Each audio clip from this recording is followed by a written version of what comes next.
Hello बच्चों, आज हम पढ़ने वाले हैं बायो सावर्ट लॉ। बहुत ही बढ़िया और important chapter. Biot Savart law magnetic field in current carrying conductor. Magnetic field due to current carrying conductor का सबसे इम्पोर्टेंट लॉ है, इसका बेसिक लॉ है। बायो सावर्ट ने क्या बताया इसको हम पढ़ेंगे आज। कॉपी और पेन लेकर आप लोग तैयार होंगे। आज हम पढ़ेंगे बच्चों बायो सावर्ट लॉ। बहुत बढ़िया, bio Savart law. Bio Savart law जो है बहुत इंपॉर्टेंट। बायो सावर्ट क्या बताया, बायो सावर्ट दोनों ने मिलकर इसको समझते हैं। देखो, ये मान लीजिए कोई करंट कैरिंग कंडक्टर है। एक कंडक्टर है जिसमें करंट फ्लो हो रहा है और इस साइड में ये करंट जा रहा है आई। कितना करंट जा रहा है? आई। मैंने इसका एक लेंथ का छोटा सा टुकड़ा लिया और उसको नाम दे दिया dl। This is the length element. क्या है ये? Length element. इसका लेंथ का टुकड़ा लिया तो इसका जो डायरेक्शन होगा वो ये होगा। आप लोग जानते हो टेंजेंशियल होता है सब कुछ। करंट का ये फ्लो है। अब यहां पर हमें इस जगह पर कितना मैग्नेटिक फील्ड इस करंट कैरिंग कंडक्टर के कारण होगा ये फाइंड आउट करना है। इसकी यहां से परपेंडिकुलर डिस्टेंस जो है वो r है। ये पॉइंट P ले लिया मैंने। और इसके ऊपर मुझे क्या निकालना है बच्चों? इसके ऊपर मुझे निकालना है b कितना होगा, और छोटे से पार्ट के लिए ले रहे हैं तो db कितना होगा, ये फाइंड आउट करना है। इसके लिए बायो सावर्ट ने एक लॉ दिया। बायो सावर्ट ने ये बताया कि जो आपका db है ये कुछ चीजों पर डिपेंड करेगा। सबसे पहले ये उस I पर डिपेंड करेगा, उस I पर, उस करंट पे डिपेंड करेगा जो कि इस कैरिंग कंडक्टर के थ्रू फ्लो हो रहा है। और किस पर डिपेंड करेगा? और ये डिपेंड करेगा उस लेंथ पर जिसको आपने सेलेक्ट किया है। वो लेंथ कितनी है उस पर डिपेंड करेगा। लो जी, ये मेरी लेंथ है, ये dl पर डिपेंड करेगा। उसके अलावा किस पे डिपेंड करेगा बच्चों? जो भी आपका डिस्प्लेसमेंट वेक्टर है r, है ना, डिस्प्लेसमेंट वेक्टर जो r है उसके इनवर्स के स्क्वायर के इनवर्स पर। किस पर? स्क्वायर के इनवर्स पर, है ना, उसके प्रोपोर्शनल होगा। और किस पर डिपेंड करेगा? सावर्ट जी बोलते हैं क्या कहा उन्होंने? उस एंगल के साइन पर, यानी साइन थीटा पे डिपेंड करेगा। वेयर थीटा इज, थीटा क्या है बच्चों? एंगल बिटवीन किस किस के बीच में? dl and r।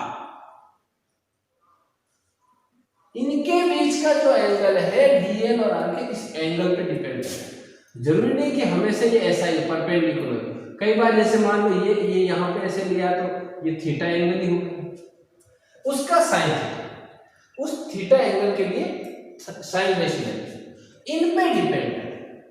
समझ में आ गया? इन पर डिपेंड करेगा। तो इसको जो मिलाया गया तो इन सबको मिलाने से क्या आया?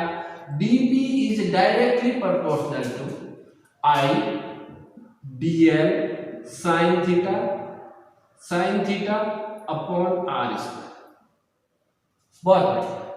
और जब इस प्रोपोर्शनल के चिन्ह को हटाया तो क्या आ गया बच्चों? dB is equal to k, कोई कांस्टेंट होएगा, I dl sin theta upon r square. ये आ गया एक फॉर्मूला। और जब एक्सपेरिमेंट किए गए इसके ऊपर तो इस k की वैल्यू आई, कितनी आई?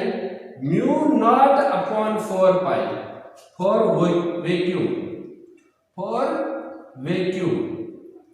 ये केवल वैक्यूम के लिए, mu not upon 4 pi I dl sin theta upon r square. समझ में आ गया? Sorry, mu not upon 4 pi. और इसकी टोटल वैल्यू कितनी है? इसकी टोटल वैल्यू है म्यू नॉट अपॉन 4 पाई की 10⁻⁷। ठीक है, कांस्टेंट है 10⁻⁷। यूनिट निकालनी है तो अपन निकाल भी सकते हैं। इसको इधर आए, ये टेस्ला है, ये एम्पियर है, ये मीटर है, इसकी कोई यूनिट नहीं होती, और ये आपको मीटर आ गया, मीटर स्क्वायर, इसे अपन निकाल भी सकते हैं। आप लोग सेव कर लेंगे, इसकी कोई बड़ी बात नहीं। अब देखो बच्चों, बात है इसको नोटेशन चेंज करके हम वेक्टर में लिखें।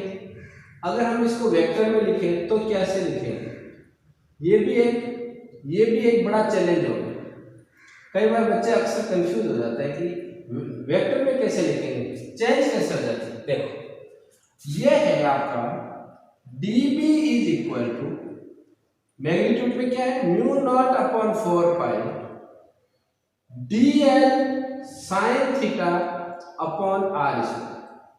साइन थीटा का जो एंगल थीटा है वो किसके बीच का एंगल है, dl और r के बीच का। तो इसका मतलब यहाँ dl और r आना चाहिए, यहाँ r है नहीं, तो मुझे क्या करना पड़ेगा, r से ऊपर नीचे मल्टीप्लाई करना पड़ेगा। इसका एक कारण और भी है कि ये जो सॉरी यहाँ i छूट गया है, ये जो i है ये तो वेक्टर क्वांटिटी नहीं है, ये तो वेक्टर है ही नहीं, या तो स्केलर है या टेंस है। अच्छा छोड़िए इसको जब हम लिखेंगे तो क्या आएगा, mu not upon 4 pi i as it is रहेगा, dl r साइन थीटा। क्या हो गया बच्चों, dl r साइन थीटा किसका है, किसका वेक्टर नोटेशन है, dl cross r, dl cross r। ठीक है, लिख लो यार इसकी जगह dl क्रॉस r अपॉन ये r और r स्क्वायर मीटर हो गए r क्यूब।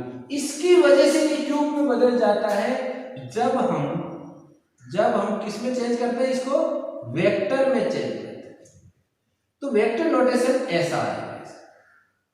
बच्चे अक्सर पूछते हैं कि सर ये स्क्वायर है या क्यूब कैसे हो गया, तो ऐसे अगर हम प्रोसेस अपनाएंगे तो कभी गलती नहीं करेंगे।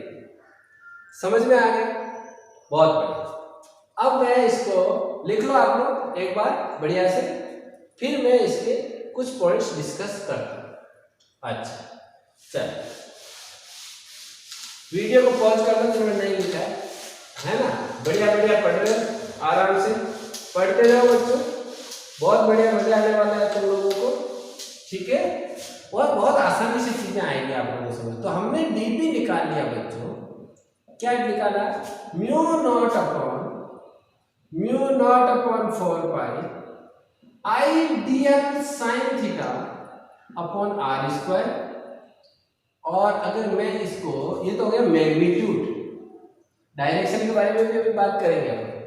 और जो dB का वेक्टर नोटेशन हुआ वो हुआ mu naught upon 4 pi i dl cross r upon r cube.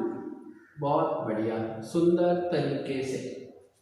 अब देखो बच्चों, इसके की पॉइंट्स क्या क्या है, इनको हम अगर डिस्कस करें तो इसके अंदर हमें इस फॉर्मूले को देखने से क्या क्या चीजें समझ में आएगी। इसको देखो और याद करो उस कूलाम फोर्स को, कूलाम जो लॉ था उसको, कूलाम लॉ में उसने क्या बताया था, कैसा था कूलाम, इलेक्ट्रोस्टैटिक फोर्स वगैरह कैसे लगते थे, सेम ऐसा ही फॉर्मूला था, है ना। क्या आया था उसके अंदर, E is equal to 1/4 pi epsilon naught, याद है तुम लोगों को, Q अपॉन R। ये इलेक्ट्रिक फील्ड की फॉर्मूला हमने डिराइव किया था, है ना। तो ये लगभग वैसा ही है, इसमें और इसमें थोड़ा थोड़ा चेंज है। क्या चेंज है, इसमें एक Q पे डिपेंड कर रहा है, यहाँ पर किस पर डिपेंड कर रहा है, I dl, यहाँ पर साइन थीटा भी है, यहाँ R है, यहाँ R स्क्वायर। तो ये थोड़ा बहुत फर्क है, बाकी कांस्टेंट इसमें भी है, कांस्टेंट उसमें भी है। अब देखो की पॉइंट डिस्कस करते हैं। मैग्नेटिक फील्ड डिपेंड्स ऑन, या ऐसे लिखो, is inversely proportional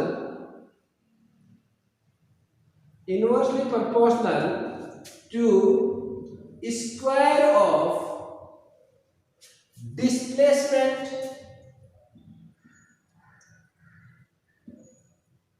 of point from conductor. समझ में आया? कंडक्टर से कितना डिस्प्लेसमेंट है उसके स्क्वायर के इनवर्स में। दूसरा क्या इंपॉर्टेंट चीज है, it is a large length force.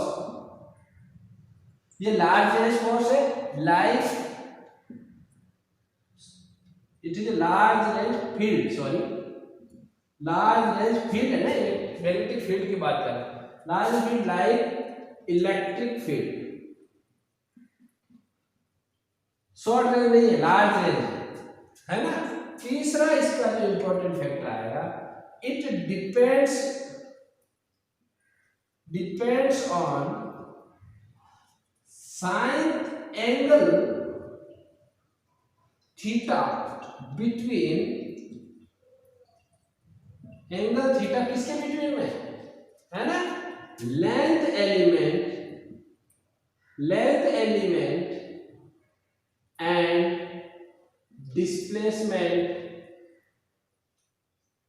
Displacement vector. ये लेंथ एलिमेंट और डिस्प्लेसमेंट वेक्टर के बीच के एंगल पे डिपेंड करता है, उसे ही साइन थीटा आएगा।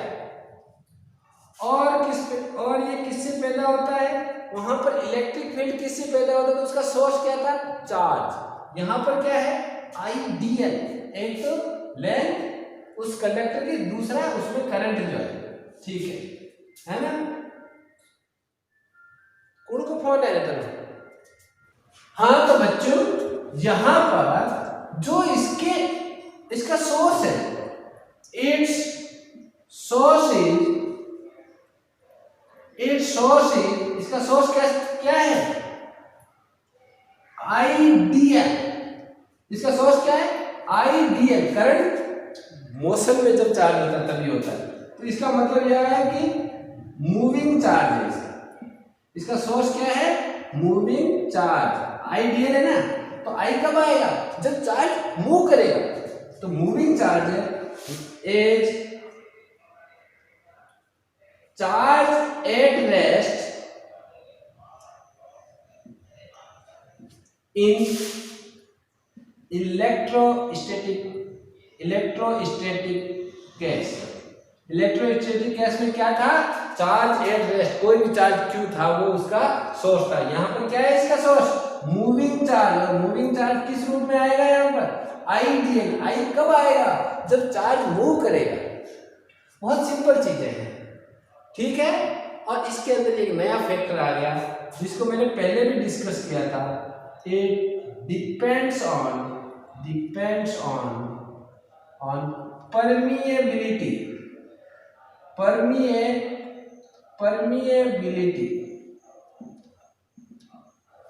एंड परमिएबिलिटी को मैं म्यू लिख देता हूं।